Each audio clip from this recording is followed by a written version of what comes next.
Now then, everybody, welcome to the Wedding Mavericks podcast, a podcast for wedding photographers and videographers who want to build successful and sustainable businesses.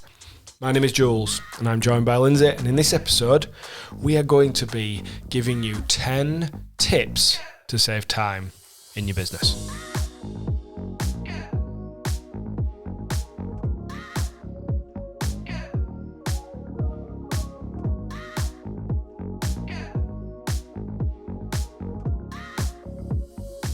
Off the back of last week's episode, when we were talking all about workflows, we thought that this week we would share with you 10 ways in which we can save time in our business.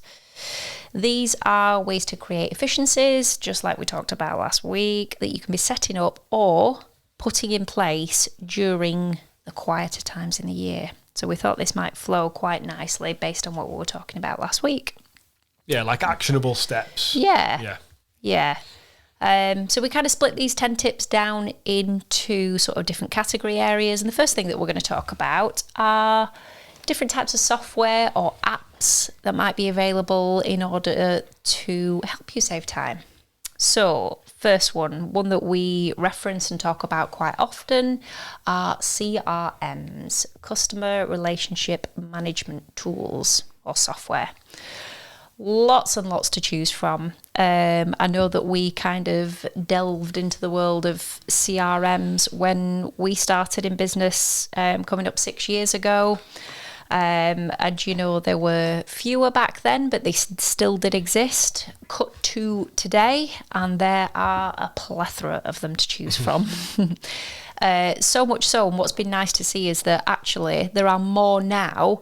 You know, if you were to put a search into Google, for example, of CRMs for photographers and videographers, you would actually be able to find now more specific lists. So instead of quite a generic list of different CRMs that are out there, you could actually find ones that are photographer, videographer friendly. Because let's face it, you know, our own workflows, the way that we will kind of operate and deal with our own clients is going to be very different to, let's say, a business that works in textiles. Yeah, for example. That's random, that, Lynn's, textiles. I wanted it to be really random. Are we going back to early really 1900s? That's right, in the factories. That's right.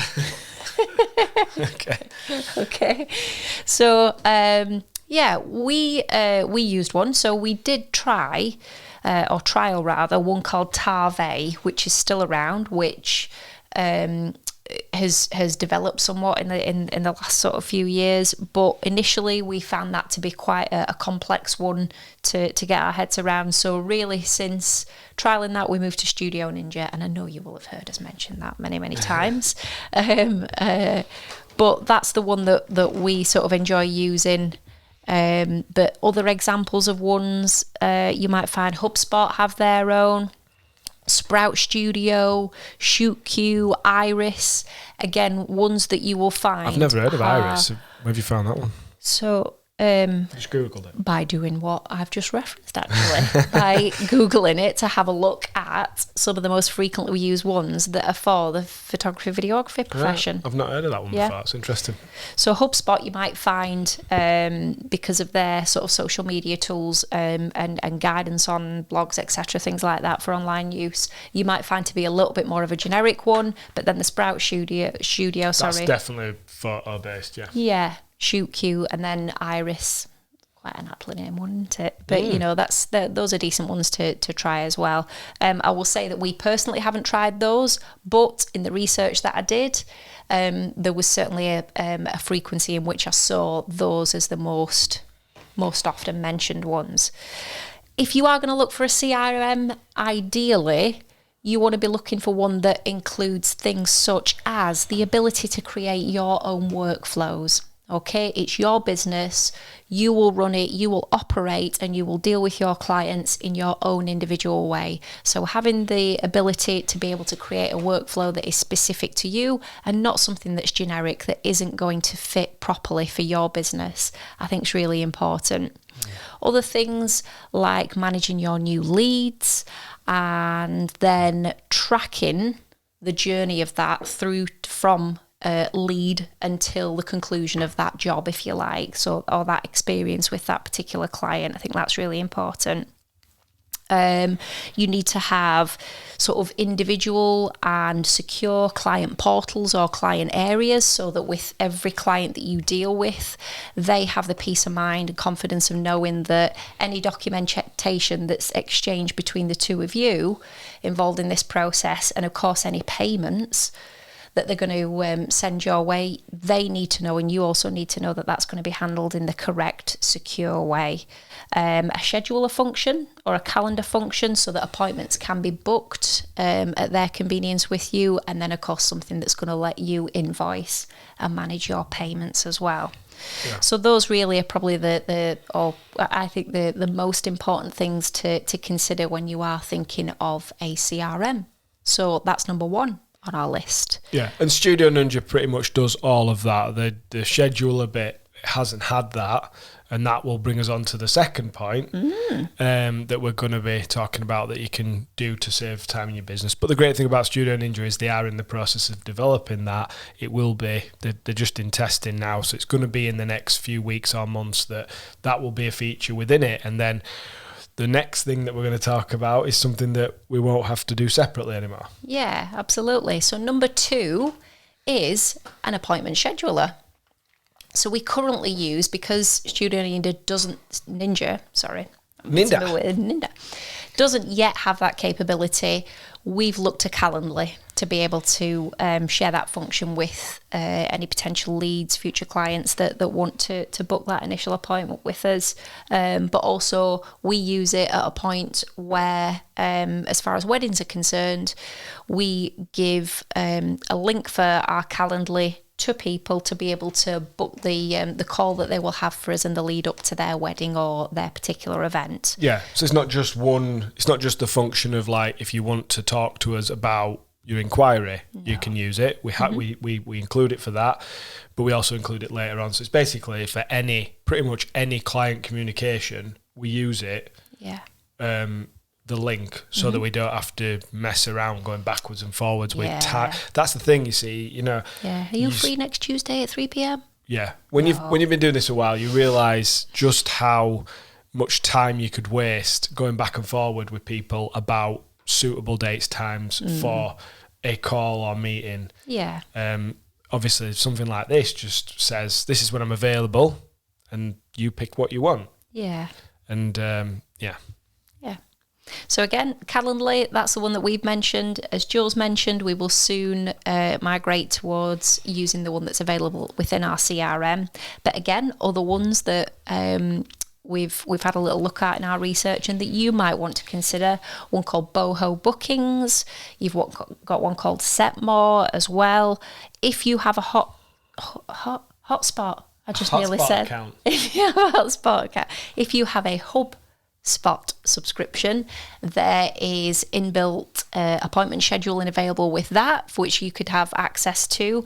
Likewise, with a Microsoft 365 subscription, they also have one called Microsoft Bookings. So again, if you have a subscription to that, please have a look at that if you haven't already. I feel like I'm learning stuff today, Liz. Yeah? I didn't know about Microsoft 365 subscription, including that. Well, there you go. I suppose it makes sense. So they've got like Teams, haven't they? And so you want to make it a 365 subscription. Absolutely. 360. It's not just 360, it's got an extra 5. It's extra high 5. So that was number 2, appointment scheduler. Number 3, Jules, talk us through. Accountancy software. Again, like I know that creative types can sometimes feel like these boring functions like numbers, accountancy, things like that. Rolling your eyes, switching the podcast off, all that. Honestly, if we had to say what are the... And I just want to actually rewind, sorry, before I go on to this. Number 2, when we're talking about Calendly, obviously Studio Ninja we do pay for, although we pretty much get a free subscription to it because we've referred so many people. But the Calendly is actually a free subscription anyway. We don't pay for the paid version of it. We just use the free version, and the functionality in that gives us exactly what we need. So it's, we're telling you to use all this stuff, and it's like, but I haven't got unlimited funds, I can't afford all this. Well, you'd actually be surprised at how little, you have to spend, how much functionality you can get from free accounts and things like that. So don't rule those things out. But also, we're talking about these software apps first, because I would say these are some of the most time-saving things that you could possibly do. That's why we're mentioning them first.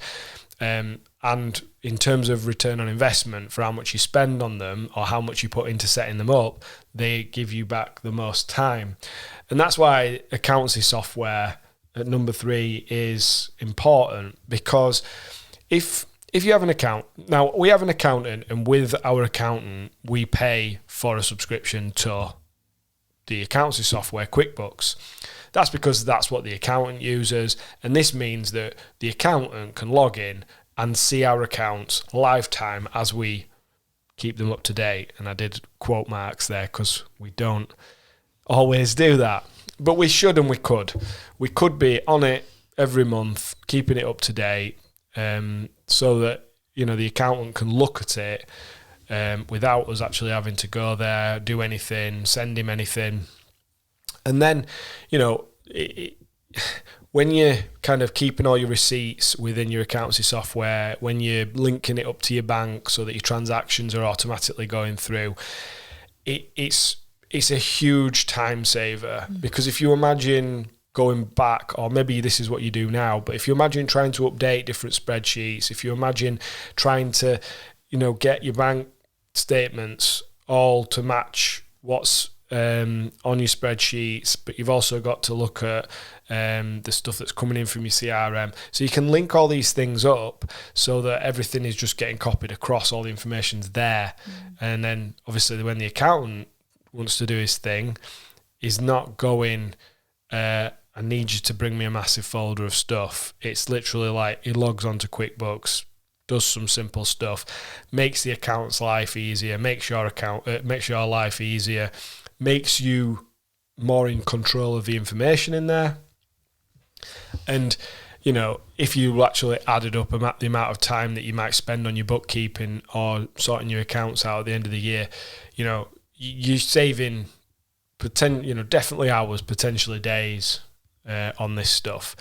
And, the cost of it isn't that much compared to the time saving. If you charge your time out at a certain amount of hour and you think about how much you're paying for these softwares, it's nothing really. They are paying for themselves, and they're all tax deductible. So, not saying you just spend because it's all coming off your tax bill, but you've got to look at, certainly with your accountant and your accountancy software, I think that's a good investment. Definitely. So yeah, we use QuickBooks because that's what the accountant uses, but some other examples might be Xero. Is that Sage? Yeah, Sage. So. Fish hooks. Fish hooks. I've heard of FreshBooks, but fish hooks, are they just making names up? Newbox? What's that one, Linz? You've slipped me a kipper here. I think you're just making stuff up. Slipped your kipper because of fish hooks.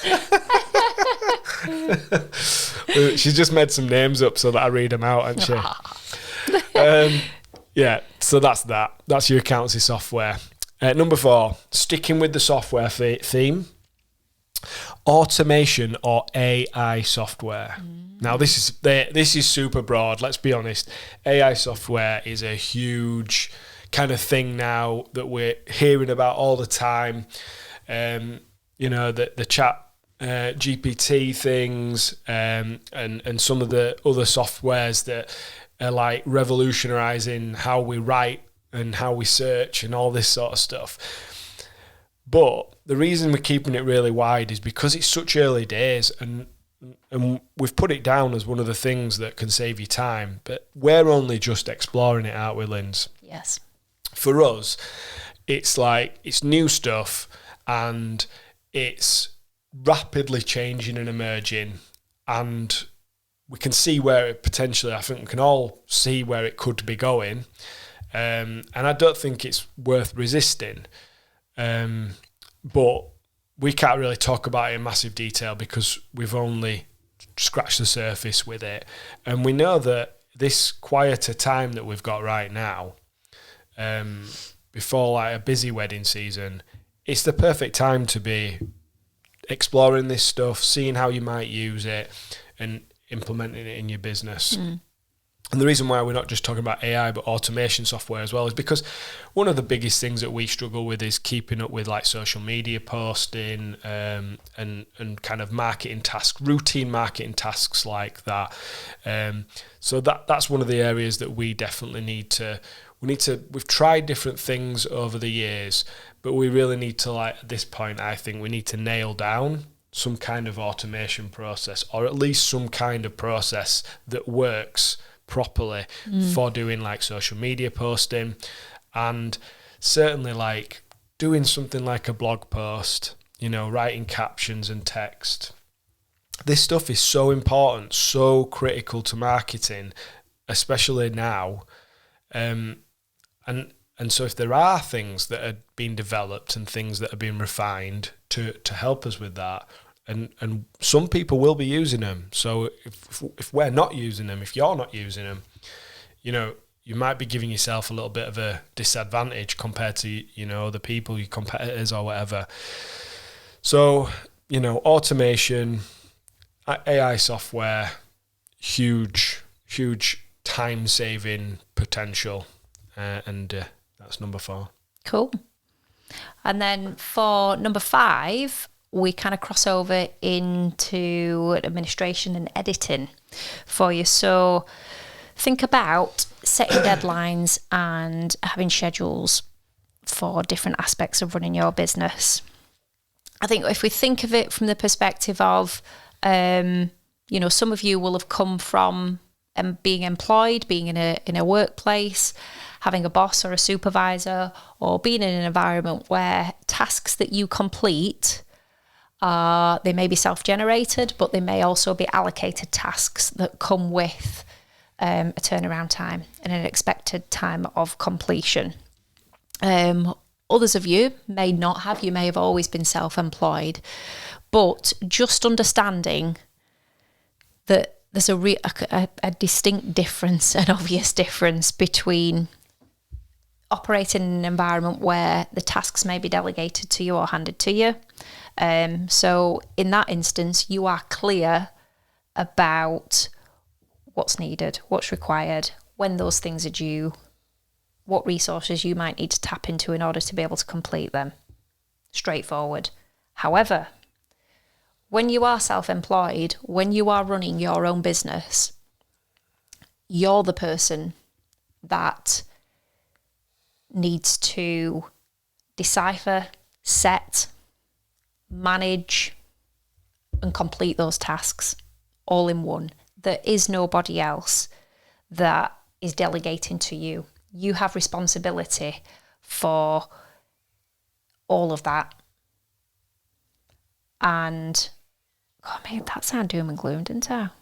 Yeah, it's quite good actually, because it means you can be flexible with what you do. But what I think you're getting at there is that if you're not strict with yourself about it, and I know this, I can certainly say this for myself, you really have to be on it in terms of, I'm going to get this done. Yeah. And I'm going to get it done by this day or this time or whatever. Because if you don't, it's highly unlikely that you will take an hour, a day, a week, a month longer than you intended to. Yeah. And I think that we can be honest about that and say that that's what we've done for the last 5-6 years of me doing this. Everything's taken longer than it should have. Yeah. So ideally, just having the understanding that, or I guess it comes with experience, doesn't it? You grow to learn how long tasks will take. Yeah. And with that, you also grow to learn how you can perhaps start to compartmentalize those tasks or build your days or your week, your working week around those tasks. Whether it's about simply making sure that you've had the most productive day or set of days possible, or whether it's about thinking of it in your mind as achieving your goals. Yeah. Whether those, again, are daily, weekly, monthly goals that you're going to set.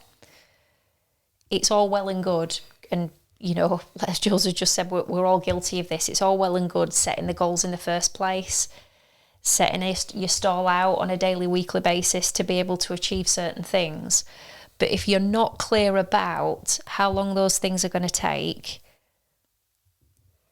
and when really is the best time in that week or during that day for you to be able to complete those, it all ends up being counterproductive. And actually, instead of striving to achieve things that are going to save you time and make you more efficient in terms of your productivity, well, we end up with the opposite of that.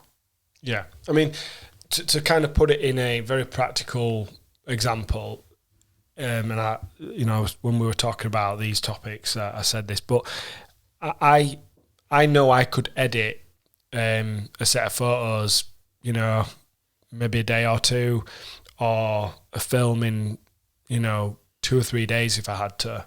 But it can easily end up dragging on for a couple of weeks if I don't just say, right, today all I'm doing is editing these photos or editing this video. And the reason is because, like, as soon as you're in it, I find it takes me a couple of hours to be at my most kind of efficient and into the task. But as well, if I start answering emails, if I start thinking about something else or looking at something else, you know, I know how I know how many times I'll say I'm going to deliver this week, you know, and then it rolls into the next week, and that's not good.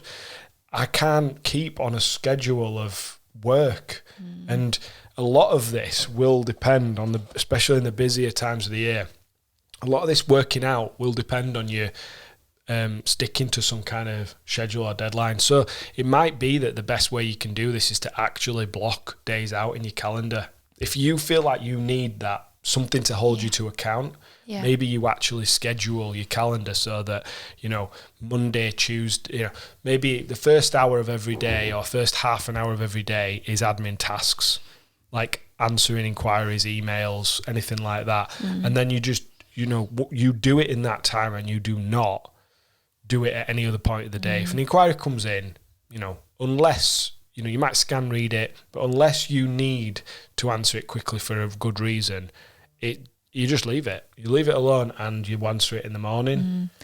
Doesn't it take just such... Sorry, I think it takes quite a bit of self-discipline, that, doesn't it? Absolutely, and I can see the reason not to do it. Yeah. But it's really important to do it, otherwise you will not get other shit done. Yeah, because you kind of... I think you're kind of wrestling there with the fact that you want to...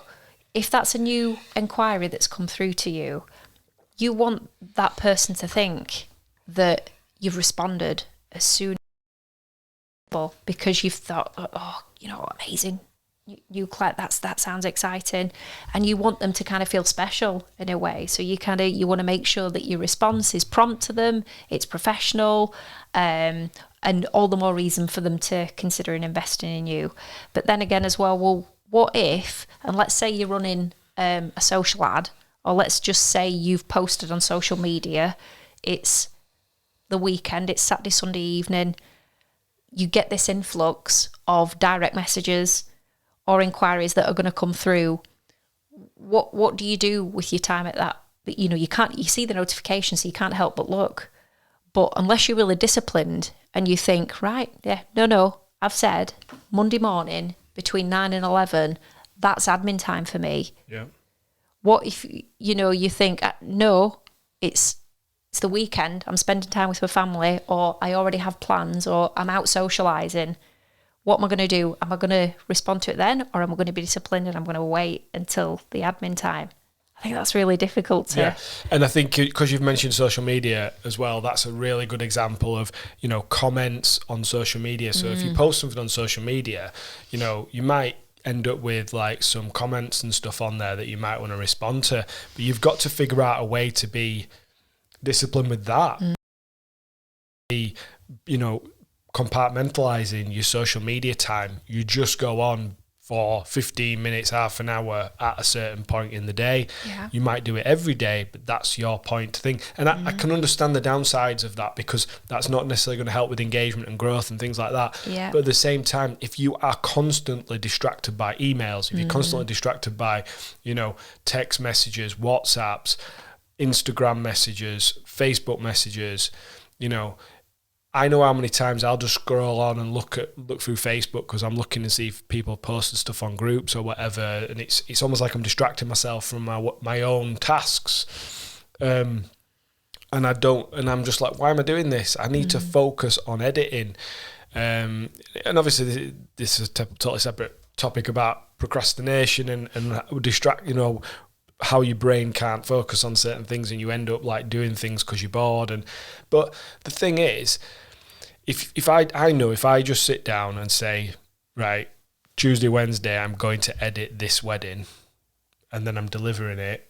On Thursday, I'm going to do something else. And Friday, I'm definitely going to deliver this wedding by Friday. I've built in a bit of a buffer, so in case something happens and I don't get it done Tuesday, Wednesday, it's okay.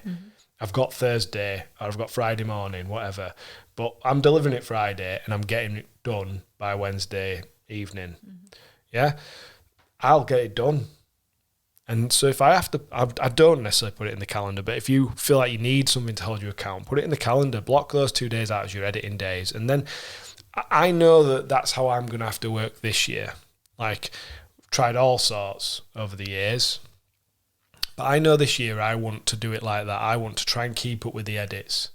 It won't be possible in busy months, but the rest of the time, if we get a wedding, I want to get that edit done, and I want to get it done and sent, rather than thinking, oh, I've got loads of time here. I'll get distracted. I'll do a bit of the wedding. I'll do a bit of something else. Not good. So, yeah. Yeah. Because I think as well, just one last part on that is, particularly with the films, and I do think maybe it depends on how long you've been doing it, but for photographers as well, start sitting down to do an edit. It's not something that you are designed to not connect with. Is it that the whole thing of, with the films particularly, because you're thinking about the audio that you're going to use, you're thinking about the clips that will match that are going to match the music, the style in which you've edited it.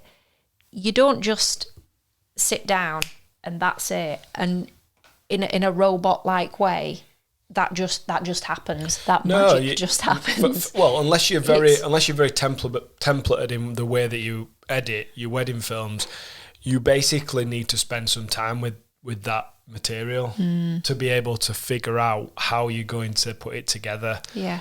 And you need to kind of go backwards and forwards a little bit. And another thing, I always find it very difficult to do the ceremony speeches, doc edit type stuff, then come back to the story. I think it's better just to do it all in one go. So that's why if you know it's going to take you a week to edit something, 2 weeks to edit something, then don't be mixing it up.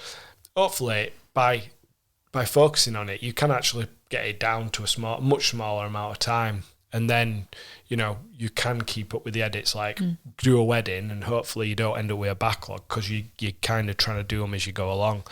But yeah, this is like trying to give advice when you don't, take your own medicine type thing. So, yes, that one's number 5. Number 6, more of a practical thing in relation to the editing, and that is to make sure that you are utilising things like keyboard shortcuts and potentially like peripheral peripheral devices. Like, I'm going to hold it up to the camera for anybody who's watching on video, but this is a loop deck. Now, it's got quite a bit of dust on it, but I have every intention of using it. And the reason I haven't used it is because it's one of those things where you're getting set in your ways, and this is why I'm saying, if you don't use keyboard shortcuts or you don't use peripherals like something like the loop deck, you potentially are what you do is you get in a rut of, I do it this way, this is what I know, this is the way I know to do it, And in your editing software, whatever editing software you use, it doesn't really matter. But if you do it that way, you become very repetitive, and you think that that is the most efficient way to do it. I'm saying this from experience. And then all of a sudden you learn something that's different, like a keyboard shortcut that you didn't already know, or you use something like a loop deck or something where you can actually find a much quicker, speeded up way of doing it, you know. And that task that, you know, retiming something, cropping something, changing the like part of the clip you're going to use, whatever. There's like tons of repetitive processes, you know, choosing clips, in and out points, on photo edits, you know, just like, you know, imagine something like the loop deck. You've got a knob to change things like exposure or like contrast or whatever, instead of having to do multiple movements on a mouse and clicks on a keyboard. And these things, because of how many times you're doing them, you know, if you added up, even if you just shave like 0.1 second off or a second off, the repetitiveness of these tasks, you could save yourself minutes every day or hours over a week or whatever. And so even if you are like, feel like you are quite efficient, there may be stuff that you still haven't used. And I know that I would still, in video editing software, still do things the slow way just because it's what I'd done, even though I knew there was a keyboard shortcut. Rather than training myself to use the keyboard shortcut, I would just carry on doing the same thing, which, you know, doesn't make any sense at all. You know, something like loop deck, one of the things I'm going to be playing around is you can set up macros that actually, you know, do a set of tasks at the touch of a button. Well, if you do that same set of tasks that takes you like 20 seconds on a lot of, you know, files, crikey, that's, you know, it's worth buying something like that just to be able to use that function, let alone everything else that you could do with it.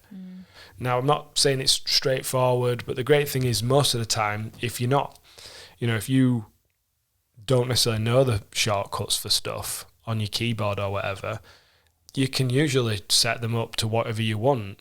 So something that you would remember because it's logical to your brain. I'll give you an exact example. I've set up a keyboard shortcut to use in Final Cut that retimes footage, so it slows it down to like either 50% or 25%, so that when I'm shooting in like high frame rate and I want to slow the clip down, rather than having to go through a process of slowing it down, I just do that. Now, I didn't do that for the first 2 or 3 years of editing. You know what I mean? I feel like I'm quite a proficient, knowledgeable editor, but I didn't do that for the first 2 or 3 years because I just didn't bother learning how to do it. I just thought, oh no, I just do this. It doesn't take me that long. Now I know I can just do the shortcut. Crikey, I know how much quicker that speeded up my editing. Yeah. There'll be people as well that have come over into wedding photography and videography that have come from other professions where tools such as the loop deck, you know, like graphic designers, illustrators, things like that, they will bring with them the knowledge of having used in a different kind of industry, if you like, different tools also that can be easily adapted to help you with this as well. Yeah, absolutely. Okay. Cool. So we'll go into number 7, which is one for photographers. And this is more around like editing in general.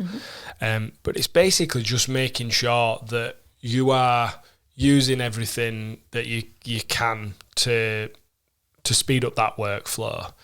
And I think if you've been doing this a while, you've been photo editing, you might be better and more knowledgeable about photo editing and the faster ways of doing it than what we are. But I know that, you know, if you're not building presets or using presets that work in different conditions so that you can quickly get a look for certain things, and if you're not kind of building previews of your images in Lightroom so that your computer software runs faster, so that, you know, you're not waiting for it to catch up, you're not sort of like, you know, trying to get between image and image and it's taking ages to load up, then the amount of time that you're actually going to lose just because of stuff that's really simple that you could easily do is massive. I mean, we'll talk about sort of the AI side of things in a minute, but just doing something like I for years would treat every single image kind of as a separate thing. I might put an overall preset on things, but then I might spend quite a lot of time on each image. Yeah. Mm-hmm. And I'd say that would be quite accurate in what you did for quite a long time as well. Yeah. And then what I started doing is, in a set, I would know that, you know, if we've got all the ones from the ceremony and all the ones from speeches and all the ones from the formal photographs, group photos, you know, just by literally getting one nailed on, making sure that I didn't change the camera settings on the day when we were shooting. So, like, you know, I'm going to shoot it with this exposure, with these settings. I'm going to shoot all these photos more or less. Obviously, if you need to change something for a good reason, but for instance, something like group shots, you know, set your aperture so that you've got a big enough depth of field. You set your shutter speed so that everyone's going to stay sharp, and, you know, you're going to compensate with your ISO, and you keep everybody in the same place, and you take the photos, right? You might take a couple of 100 photos during those group photos, and then you might cull it down to, you know, 50 to 100, whatever, right? You do not need to do anything with those photos other than copy and paste that same preset on if you haven't changed anything. Yeah, you might have to do a bit of cropping, you might have to do a bit of straightening, but essentially you should not have to change anything about those photos. And you can more or less duplicate that to every single part of the day, you know, just by training yourself to keep the settings very consistent. And then all you need to do is just, you know, copy and paste, and you can do it on individual images. You can just copy and paste from that image to the next image to the next image and just go through them one by one. But believe me, the amount of time, what I used to do, and I might be telling people something that they already know, but what I used to do is take each image and start going, maybe it needs to, you know, change or the exposure, maybe it needs to change the white balance. No. It literally, you can tell straight away. You paste the last image's settings on, and because the previous image, even if you've tweaked that one, by pasting that one on, you probably use the same settings, even if you change your settings on the next few photos. Yeah. So just by copying and pasting onto them like that, it massively speeds up your workflow. And then there's AI. Now, you know, I didn't really have time to look at this when it kind of got big last year. So through, I would say, 2022, that's when, you know, some of these softwares came out, and I'm just starting to, like, I've looked at it for the last couple of weddings, and I'm just trying to, like, see how we will implement it. And my goodness, like, from what I've seen so far, that is just going to be such a game changer for the industry. But I know that everybody ain't going to use it. Do you know what I mean? Yeah. I think it's definitely something that you will use when you've been doing this a while longer. Why don't you think everyone will use it? Well, I think there's a few things. One is that anything that's new and anything that's, like, you know, you get different situations where people will adopt things. You get your early adopters for new tech. Then you get, you know, your people that are like, well, yeah, I'm gonna use it because it seems to be a thing now. And then you obviously get the tail end of people who are really resistant to change. And I just think that we're in that kind of early adopter phase, maybe starting to move into more mainstream. But the thing is, if you haven't been doing that long, you probably haven't developed exactly what editing style you want. You need to kind of have a pretty good idea what you want it to look like. Otherwise, the software can't learn what it wants you to look like. Yeah. And you need to be consistent with that for a while before it'll work.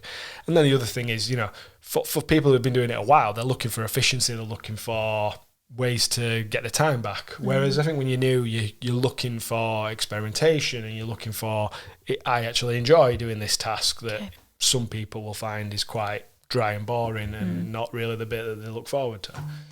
So yeah, that would be kind of the reasons, I would say. Okay. But I think that I'd be really surprised if some of the companies that are at the forefront of this didn't get bought by Adobe or something, and then Adobe just make this as part of their software, because that just seems like the thing that it would do. Do you know what I mean? Why wouldn't your Lightroom be able to do this for you? It's already starting to be able to do some things similar to it. It's had an auto function for years where you can just like press auto and it'll edit your photos how it thinks would look best in terms of, you know, the values of information that it's gathered. But by doing that, it never looked like your style. It just looked like, you know, an edited version of what Adobe thought. Yeah. But if, you know, this software actually mimics your style, the preset that you use, the looks of the photos you've edited previously. It's not just about the preset, it's about it, you know, from what I can see, it's very close to exactly what you would do to that photo, and it's in all different lighting conditions, all different you know, locations, times of year.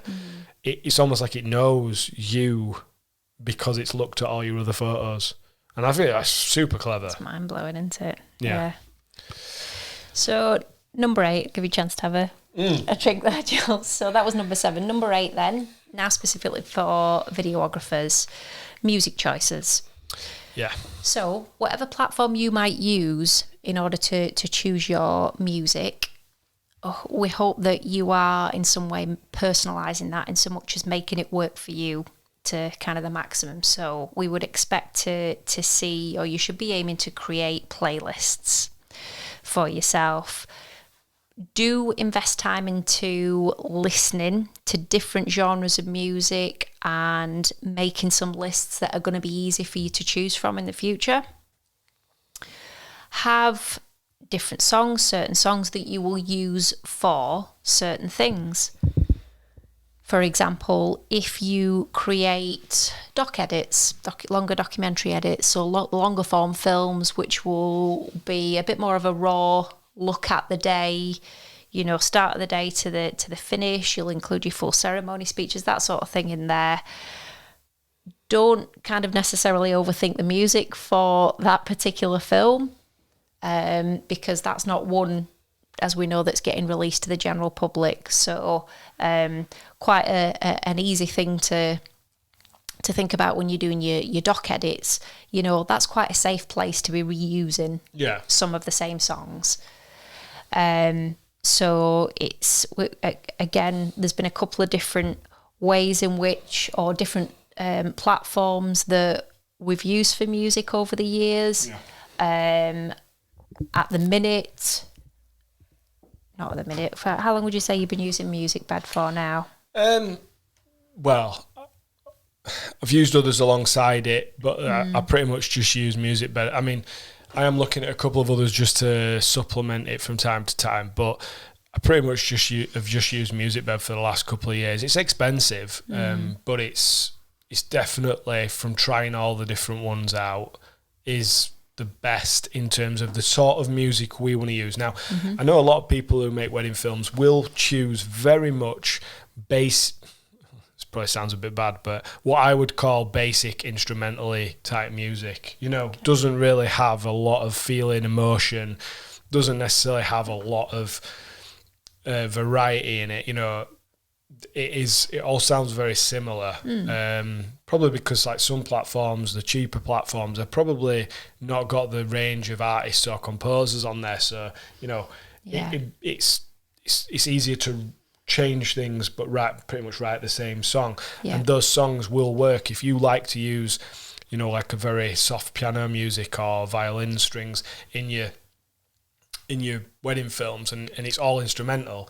You know, that's an easier type of music to compose and to produce than something where you're going to have like vocals. It's going to be more like pop music that's written with, like, you know, someone's going to come up with lyrics, someone's got to come up with, you know, multiple instruments on this track that they've got to kind of make sure it all comes together well. And that's why I like music better, because there's such a range of different types of music, and everybody's got their own editing style and creative style when it comes to wedding films, and I like to mix that up. So I do like to use just instrumental music sometimes, but then other times I like to use vocal tracks, stuff that actually sounds like a proper song that you would hear in the charts or whatever. But it's not a song that you would necessarily hear in the charts. So the thing about music is, if you're a wedding filmmaker, it's probably one of the things that you spend the most amount of time from, that you probably get the most frustration from. Do you know what I mean? Because it's like you're just listening and listening and listening, and you end up probably going back to one of the first tracks you listened to, right? And the reason is because it's almost like you're looking for something that either doesn't exist, or something because you've used a previous song that you really like, and you're looking for something like it that's not that, but you can't quite find it, and you just go down this rabbit hole of listening to track after track. And I think that there's nothing more stifling for you getting on with your film and editing your creative film than being like, well, I've just spent 3 hours trying to find a track, or a freaking day trying to find a track. Right? Because you might have already kind of in your mind, you might have sort of thought, that's how I'm going to start this film. I've got the scenes already. I've got the clips. I know exactly what I want to do. I just need to find that song now. Yeah. So like you said, that rabbit hole, that several hours later. Been there, done that. It's not good. It's not productive, let's just say. So like Lyndsey said, you can use, and I would say I have started to, on doc edits, pretty much use from one of 5 songs. I've got 5 songs. I won't necessarily use them all on every doc edit. I might use them in different orders, but I pretty much use 5 songs. They're not going to know. No one's going to listen to each other's doc edits, not watch each other's doc edits. They won't know that you've used the same tracks.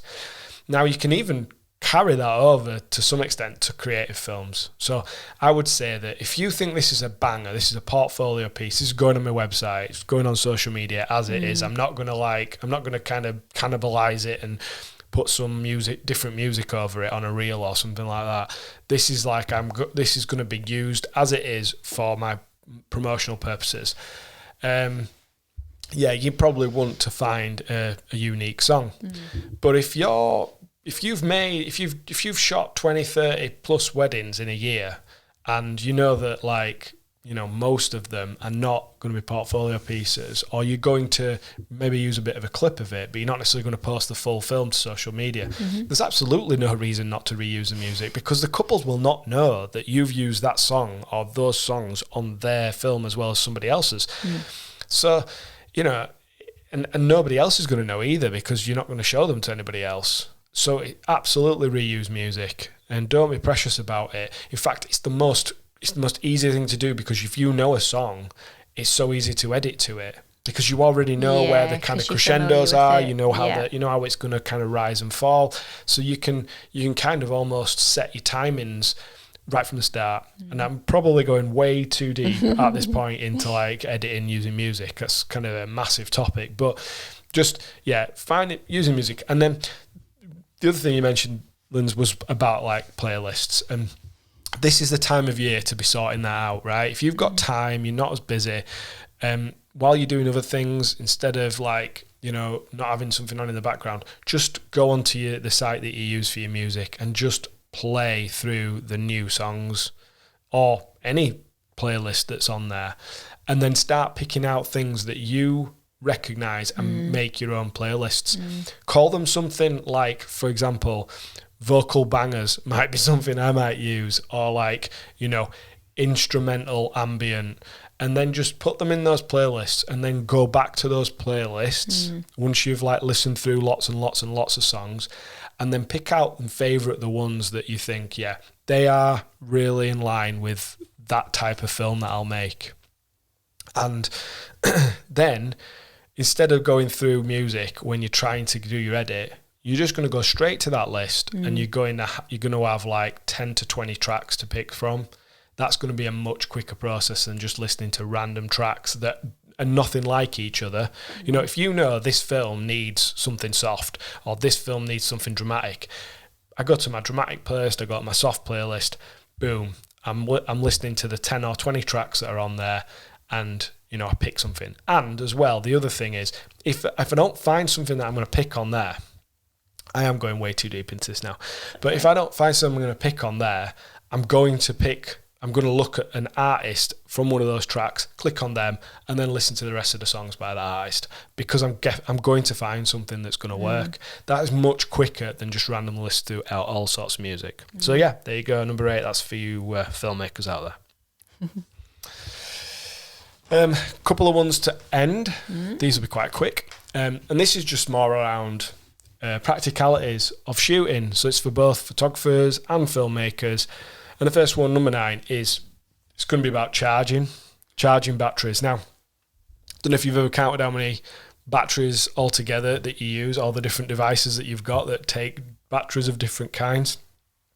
Now, particularly if you end up like we do, and lots of people will, multiple weddings on the bounce.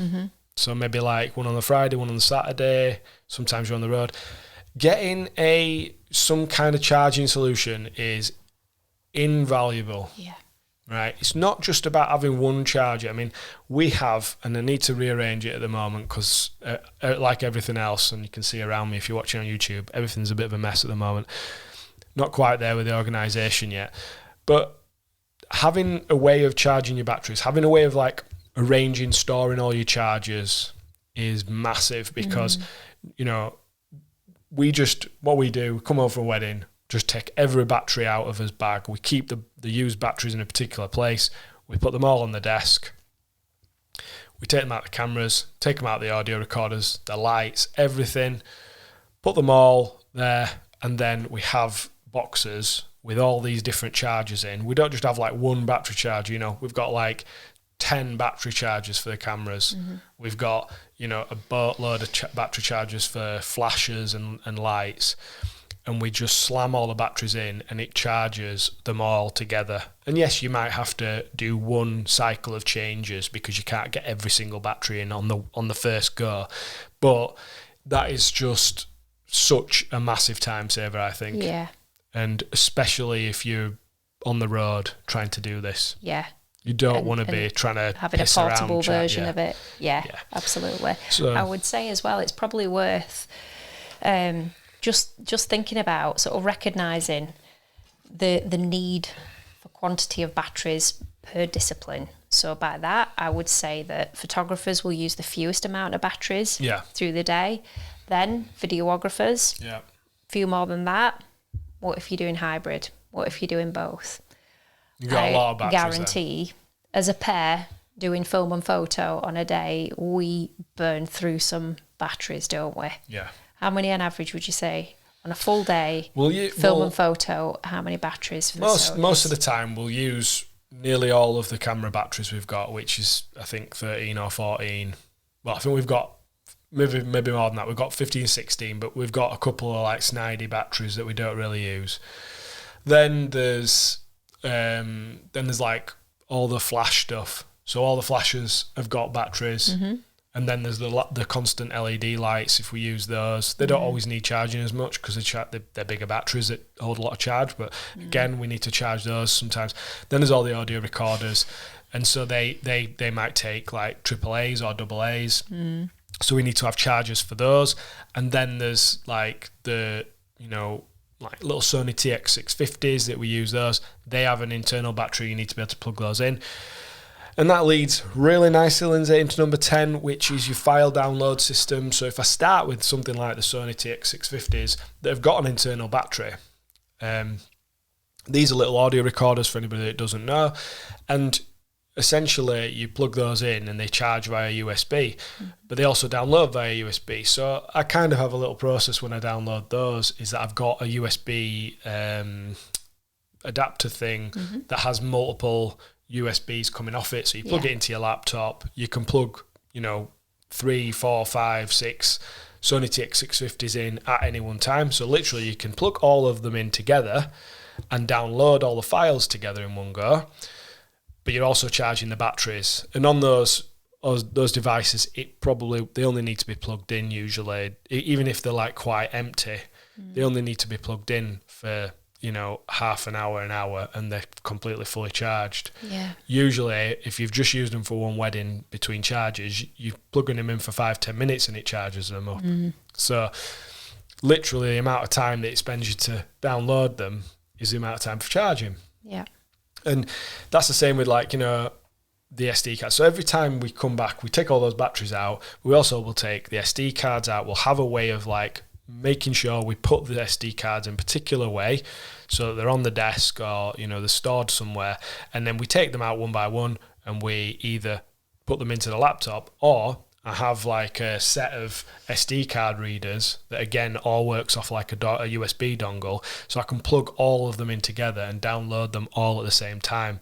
So yeah, it might take a little bit longer technically than putting each card in and out, but it means I can just plug that in, download all the cards in one, so just drag and drop all the files, go away, do something else, come back, check that it's done it correctly, and it's done, and then I'll back it up to another drive.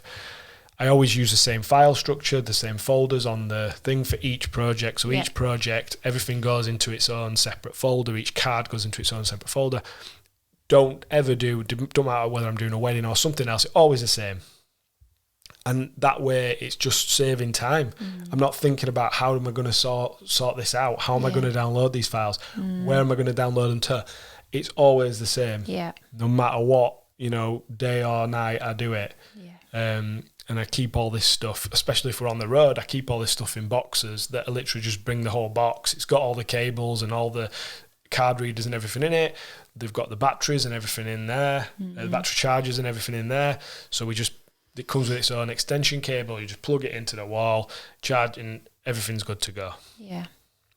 Massive time saver. Yeah, huge. And with the boxes, we're talking, they're like a plastic version of sort of a toolbox, if you like, sort of rectangular shape, lid that opens, and just a bit of blue tack so you can stick down your chargers, but something just really simple. Yeah, it doesn't cost a lot of money to make it. No, and it is, and gosh, I'd be surprised. Maybe there is, I don't know, but maybe on the photography videographer groups, maybe there's a category on the UK videographers one or something that is about these portable charging things, because every so often you will see it pop up where someone said, "Oh, I'm on the road this weekend and here's my charging solution," or I think a lot here's of my people, downloading. I've seen people use some quite cool, peg boards, like tool peg boards, and they'll hook all the chargers and stuff like that, and it looks really cool and it's hung on the wall.